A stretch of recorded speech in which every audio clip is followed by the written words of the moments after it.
One of our keynote speakers this afternoon is an urbanist and a professor of sociology of Goldsmiths College, University of London. He is a visiting professor on leave at the African Center of Cities, University of Cape Town. He is a research associate with the Rujak Center for Urban Studies in Jakarta and a research fellow at the University of Tarumanagara.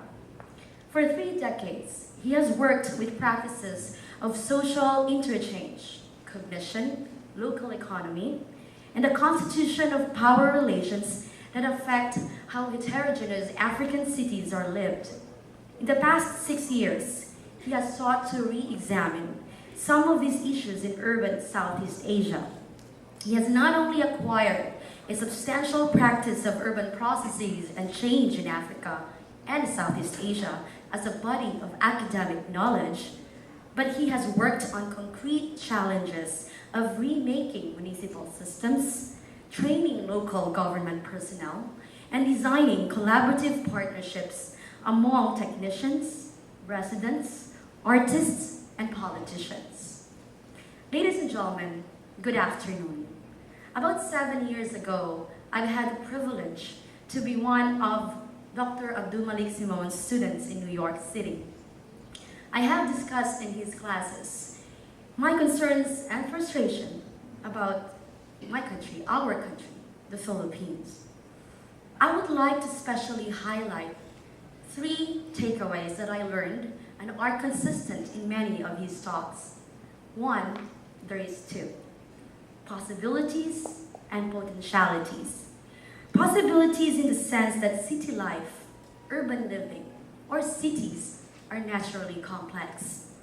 But despite its complexity, or even chaos, lies many possibilities that many may have not considered.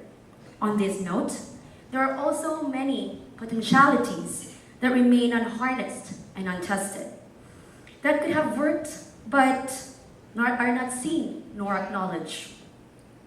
Next, I learned how to think from inside the box and the awareness of getting out of it. The buzzword here is awareness. And finally, the willingness to do something about it, even as simple as continuing to find the courage to ask why, what, and how. Cities are about people and relationships.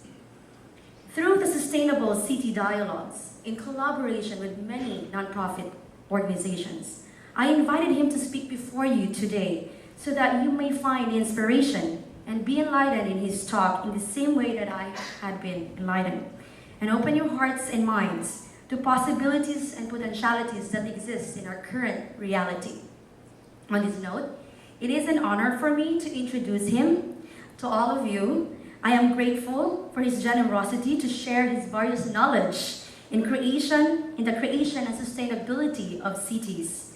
Please join me in welcoming him with a big round of applause.